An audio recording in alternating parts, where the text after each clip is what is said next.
প্রথমে শ্রদ্ধা ভরে স্মরণ করছি জুলাইয়ের গণঅভ্যুত্থানের শহীদদের এবং যারা হাসপাতালে কাতরাচ্ছেন, যারা এই ফ্যাসিবাদের গুলিতে আহত অবস্থায় আছেন।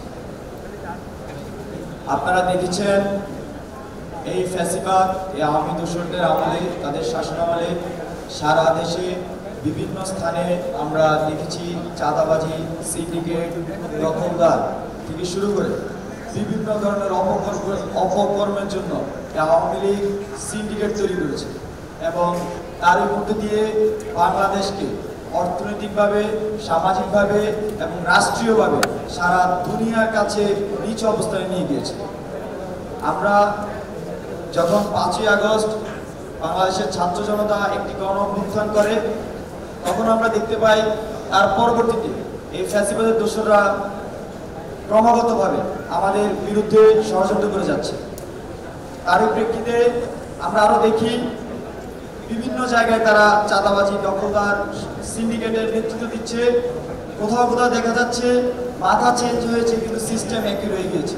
আপনারা গতকালও দেখেছেন বঙ্গবাজারে, সেখানে আওয়ামী লীগের একজন কমিশনার, মহিলা কমিশনার চামেলি, এবং তার সাথে যোগ দিয়েছিল যে বিএনপির শাহবাগ থানার নেতা শপথ। এই দুইজনের যোগ সাজসে আমাদের ঢাকা বিশ্ববিদ্যালয়ের মেধাবী শিক্ষার্থী এবং সাংবাদিক সমিতির সভাপতি আলসাদি ভুইয়ার উপর তারা অতর্কিত হামলা করেছে যখন তিনি এই চাঁদাবাজদের বিরুদ্ধে কথা বলেন, প্রতিবাদ করেন। আমরা দেখেছি যে এরা সংবাদ মাধ্যমে বা মুক্ত বাক স্বাধীনতার আসলে গলা চেপে ধরতে চেয়েছিল। আমি প্রশ্ন রাখতে চাই, যাদের হাতে মুক্ত বাক স্বাধীনতা কোনো নিশ্চয়তা নাই, তাদের হাতে কিভাবে একটি বিপ্লবী রাষ্ট্র সংহত থাকবে, সুসংহত থাকবে? আমি প্রশ্নটি রাখতে চাই। তার পরবর্তীতে আপনারা দেখেছেন যে যখনই যেখানে চাঁদাবাজি হচ্ছে, দখলদারি হচ্ছে এবং অনিয়ম হচ্ছে, বৈষম্য বিরোধী ছাত্র আন্দোলনের যারা অংশগ্রহণ করেছিলেন তারা স্বতঃস্ফূর্তভাবে সেসব চাঁদাবাজি, দখলদারি, সিন্ডিকেটের বিরুদ্ধে কথা বলছে, প্রতিরোধ গড়ে তুলছে। আপনারা আরো দেখেছেন যখনই বাংলাদেশের দক্ষিণ পূর্বাঞ্চলে একই সাথে রাজনৈতিক এবং প্রাকৃতিক একটা বন্যা হচ্ছিল, তখন বৈষম্য বিরোধী ছাত্র আন্দোলন কিভাবে সারা দেশের মানুষকে সুসংগঠিত করে একটি জাতীয় ঐক্যের একটি ডিসপ্লে দেখিয়েছে টিএসসিতে, আপনারা সেটি দেখেছেন। এবং বৈষম্য বিরোধী ছাত্র আন্দোলন তাদের এই কর্মসূচির মাধ্যমে আমরা মনে করছি যেভাবে 5ই আগস্টের পূর্বে তাদের কর্মসূচির মাধ্যমে মানুষকে ঐক্যবদ্ধ করেছিল, এই কর্মসূচির মাধ্যমে তারা আবারও জাতীয় ঐক্যকে খুব ভালোভাবে প্রকাশিত করেছে। তারই ধারাবাহিকতায় আমরা আসলে সার্বিকভাবে বাংলাদেশে একটি প্রজন্মগত রাজনৈতিক রূপান্তর দেখতে পাচ্ছি। তো এই প্রজন্মগত যে রাজনৈতিক রূপান্তর বা জেনারেশন জে বা জেন জি যাই বলি না কেন, তাদের যে চিন্তা ভাবনা, তাদের যে রাষ্ট্রীয় পরিকল্পনা, আমি মনে করছি তাদের এই রাষ্ট্রীয় পরিকল্পনা, ভাবনা এবং তার রাষ্ট্রকে যেভাবে এগিয়ে নিয়ে যেতে চায়, তাকে বাংলাদেশের সকল পর্যায়ের নাগরিকের স্বাগত জানানো উচিত। সেই প্রেক্ষিতে এই আমাদের বৈষম্য বিরোধী ছাত্র আন্দোলন কাজ করে যাবে। পাশাপাশি আমরা আমাদের যে আইন শৃঙ্খলার অনেক জায়গায় আমরা অব্যবস্থাপনা দেখছি, তার প্রেক্ষাপটে অবশ্যই আপনাদের কারো আশা করি যে জানা বাকি নেই। এই যে ফ্যাসিবাদ, সে কিন্তু আমাদের প্রত্যেকটি সিস্টেমকে আসলে নষ্ট করে দিয়েছিল। পুলিশ থেকে শুরু করে প্রশাসনের প্রত্যেকটি ব্যবস্থা দলীয়করণ করে একটি অসামঞ্জস্যতা তৈরি করেছিল এবং যেসব প্রতিষ্ঠান আসলে সত্যিকার অর্থে মানুষ তার সেবা পেত না। এই মুহূর্তে এসে বা 5ই আগস্টের পর থেকে আমরা যে অন্তর্বর্তীকালীন সরকার গঠন করেছি, একটি গণঅভ্যুত্থানের পরবর্তী সরকার বা বিপ্লব পরবর্তী সরকার, তার সাথে বৈষম্য বিরোধী ছাত্র আন্দোলন কিন্তু মাঠে আছে। আমরা চাচ্ছি বৈষম্য বিরোধী ছাত্র আন্দোলনের পক্ষ থেকে পুলিশ সহ সকল আইন শৃঙ্খলা বাহিনীকে সহযোগিতার হাত বাড়িয়ে দিতে, এবং আমরা সেটি করছি। আমি সারা দেশবাসীকে আহ্বান করছি, আপনারা পুলিশ সহ আইন শৃঙ্খলা বাহিনী এবং প্রশাসনকে সহযোগিতা করুন। পাশাপাশি আরেকটি আহ্বান করবো, কোথাও আপনারা আইন নিজে তুলে নেবেন না। কারো বিরুদ্ধে যদি কোনো সুনির্দিষ্ট তথ্য প্রমাণ সহ অভিযোগ থাকে, সেগুলো নিয়ে আপনারা তার বিরুদ্ধে অভিযোগ দেন, কিন্তু কোনোভাবে আইন নিজের হাতে তুলে নেওয়া যাবে না। আমরা আগামী বাংলাদেশে সত্যিকার অর্থে আইনের শাসন চাই এবং সেজন্য সারা দেশবাসীর সহযোগিতা চাচ্ছি। আরেকটি বিষয়, আপনারা ইতিমধ্যে স্পষ্ট হয়ে গেছেন, বৈষম্য বিরোধী ছাত্র আন্দোলন কিন্তু 5 আগস্টের পর থেকে বাংলাদেশের নিরাপত্তায় বিভিন্নভাবে তারা কাজ করে যাচ্ছে এবং আমি বৈষম্য বিরোধী ছাত্র আন্দোলনের সাথে যারা এই গণঅভ্যুত্থানে অংশগ্রহণ করেছিলেন তাদের সকলকে আহ্বান করব, আগামী দিনগুলোতে আমরা যাতে এই স্বতঃস্ফূর্ত জাতীয় নিরাপত্তার জন্য আমরা কাজ করে যাই। কিন্তু আমি আবারও বলছি, কোনোভাবে আইন নিজের হাতে তুলে নেওয়া যাবে না। কেউ যদি দোষী হয়, তার বিরুদ্ধে সুনির্দিষ্ট অভিযোগ থাকে, আপনারা সেই অভিযোগ সহ যে সিস্টেমেটিক অভিযোগ প্রকাশ করার যে মাধ্যম বা অভিযোগ দেওয়ার মাধ্যম সেখানে দিন। আমরা আইনের শাসন বাংলাদেশে প্রতিষ্ঠা করতে চাই। আরেকটি বিষয়, এই যে খুনি হাসিনা ভাইরা খুব ভালো করে ব্যাখ্যা করেছেন, তারা কিভাবে আমাদের ভাইদেরকে শহীদ করেছে, কিভাবে আমাদের বুকে গুলি চালিয়েছে। তো সবকিছু মিলিয়ে এই আমরা বৈষম্য বিরোধী ছাত্র আন্দোলনের পক্ষ থেকে খুনি হাসিনার বিচারের দাবি করছি এবং আওয়ামী দোসর যারা এই হত্যাকাণ্ডের সাথে সরাসরি যুক্ত ছিল তাদেরও বিচারের দাবি জানাচ্ছি। এছাড়াও বৈষম্য বিরোধী ছাত্র আন্দোলনের পক্ষ থেকে আমরা তাদেরকে ক্রমাগত চিহ্নিত করার চেষ্টা করছি।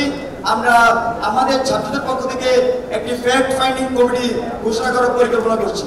তো সবকিছু মিলিয়ে আমরা স্পষ্টভাবে জানিয়ে দিতে চাই, যারা এইসব হত্যার সাথে জড়িত ছিল, হামলার সাথে জড়িত ছিল, তাদেরকে কোনোভাবে ছাড় দেওয়া হবে না।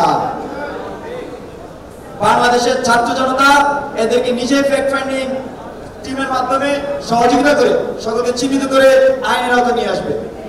তার পরবর্তীতে এই যে কর্মযজ্ঞের কথা আমি বলছি, সেই কর্মযজ্ঞ পরিচালনা করতে 5 আগস্টের পর থেকে এখন পর্যন্ত আমাদের কোথাও কোথাও হিমশিম খেতে হচ্ছে। তার অন্যতম কারণ, সত্যিকার অর্থে আমাদের যে মুভমেন্ট হয়েছিল, মুভমেন্টে এত স্বতঃস্ফূর্ত অংশগ্রহণ ছিল, যার কারণে আমরা আসলে সবাইকে অতটা সুসংগঠিত করতে পারিনি। তার এই লক্ষ্যে আমরা কিন্তু ইতিমধ্যে একটি টিম গঠন করেছিলাম, যে টিমের অন্যতম কাজ ছিল যে সারা দেশকে সুসংগঠিত করা।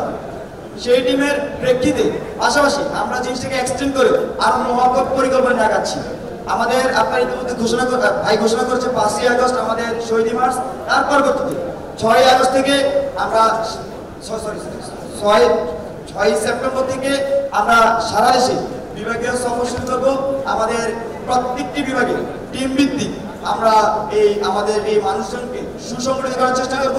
তাদের জন্য কিছু নীতিমালা থাকবে, এরা এই নীতিমালার বাইরে গিয়ে কোনো কাজ করবে না।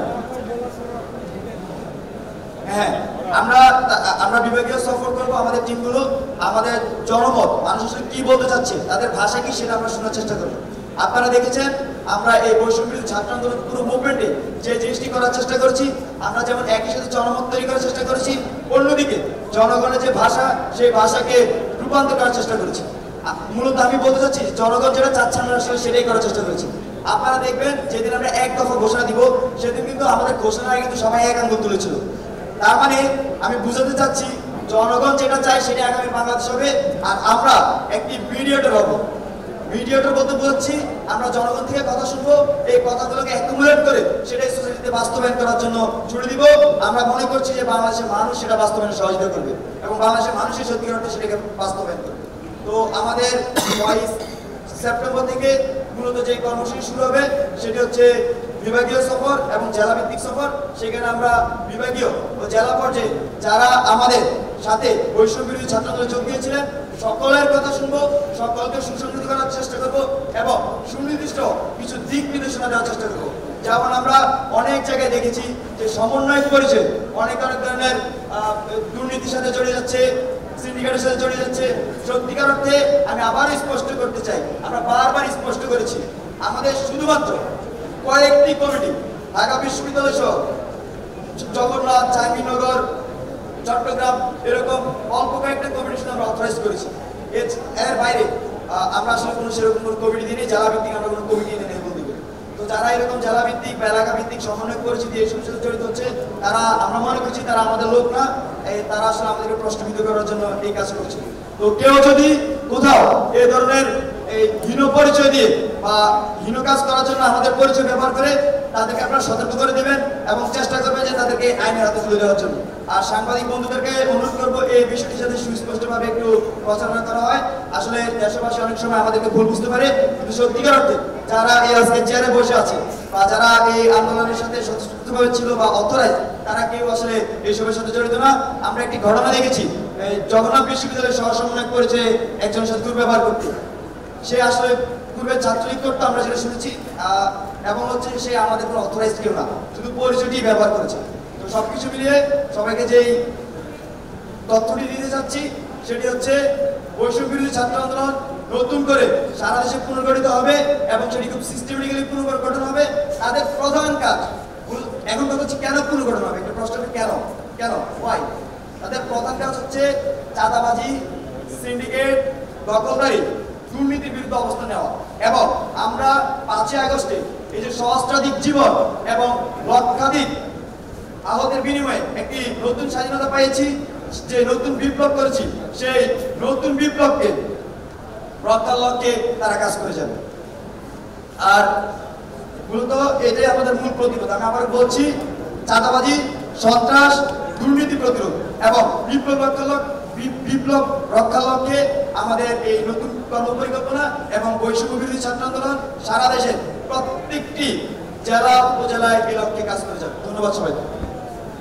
আচ্ছা, একটু আমাদের হচ্ছে স্বাস্থ্য নিয়ে একটু ব্রিফ আছে এই কমিটি।